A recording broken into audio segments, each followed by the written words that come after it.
Throughout recent history we have seen plagues and pandemics that have definitely changed life as we know it. But plagues are not a new phenomenon for humanity, and in this video we will explore 3 deadly plagues from ancient history. For the first plague on this list we travel back to 430 BC to the ancient city of Athens. The city was embroiled in a war with Sparta in what is now known as the Peloponnesian War. The leader of Athens was a man called Pericles, and he decided to bring all of his farmers and herdsmen inside Athens to protect them from the invading Spartans. These farmers were packed on a long wall that connected Athens to the port of Piraeus, which was the center of trade in the region. Then the plague entered through the port from Ethiopia or Egypt, and all along the wall from the port to Athens it was spread until it finally entered the city. The epidemic lasted for 4 years and is estimated to have killed between 25 to 30% of the Athenian population, including their leader, Pericles. This was around 75 to 100,000 people dead in just 4 years. The symptoms of the disease included fever, vomiting, diarrhea, and severe headaches. The mortality rate was high, and the lack of knowledge about the disease led to widespread panic and fear among the population. The social fabric of Athens was disrupted, and the city's infrastructure and governance were severely affected. Many doctors and healers also died, leaving the city without adequate medical assistance. The impact of the Plague of Athens was profound. The population decline left Athens weakened and vulnerable, contributing to their eventual defeat in the Peloponnesian War. The loss of Pericles, a renowned leader, was a significant blow to the city's morale and political stability. The epidemic also had far-reaching consequences beyond Athens. It is believed that the spread of the disease to other parts of the Mediterranean region contributed to the decline of the Hellenic civilization. The Plague of Athens also had cultural significance. The philosopher, Thucydides, was an eyewitness to the epidemic and wrote about it in his book, The History of the Peloponnesian War. His descriptions of the symptoms and the social impact of the disease are some of the earliest known accounts of a deadly epidemic in human history. The Plague of Athens remains a poignant reminder of the fragility of human existence and the importance of public health measures in preventing and controlling disease outbreaks.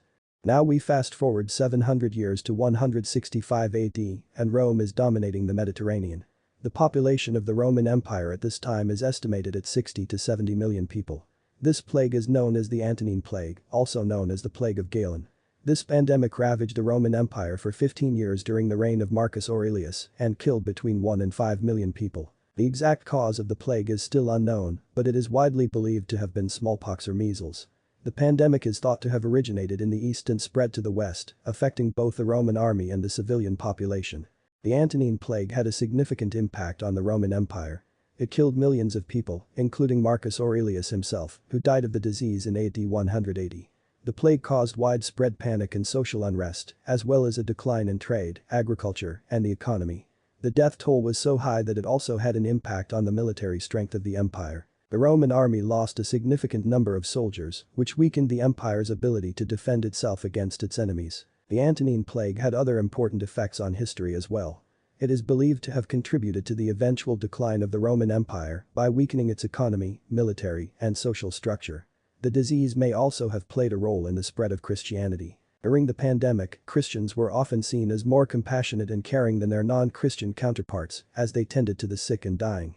This led to an increase in conversions to Christianity, which may have contributed to the religion's rise to dominance in the later Roman Empire. The Antonine Plague also had long-term effects on medicine and public health. During the pandemic, Galen, a prominent physician of the time, documented the symptoms and treatment of the disease. His work helped to establish the field of epidemiology, which is the study of the spread and control of diseases. The pandemic also led to a greater focus on public health measures, such as sanitation and hygiene, as a means of preventing the spread of disease. While the exact cause of the plague may never be known, its effects on the course of human history cannot be understated. Finally, we move ahead 360 years to 541 AD. The Byzantine Empire was the center of learning and culture, with scholars and philosophers flourishing under Emperor Justinian's patronage.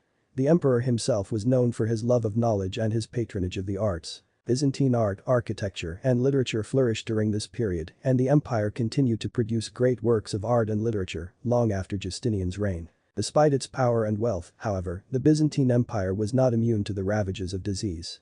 The Justinian Plague struck in the mid-6th century CE and is estimated to have killed between 25 and 50 million people worldwide, including a significant portion of the Byzantine population. The Justinian Plague is believed to have begun in the year 541 AD, when it appeared in the port city of Pelusium in Egypt.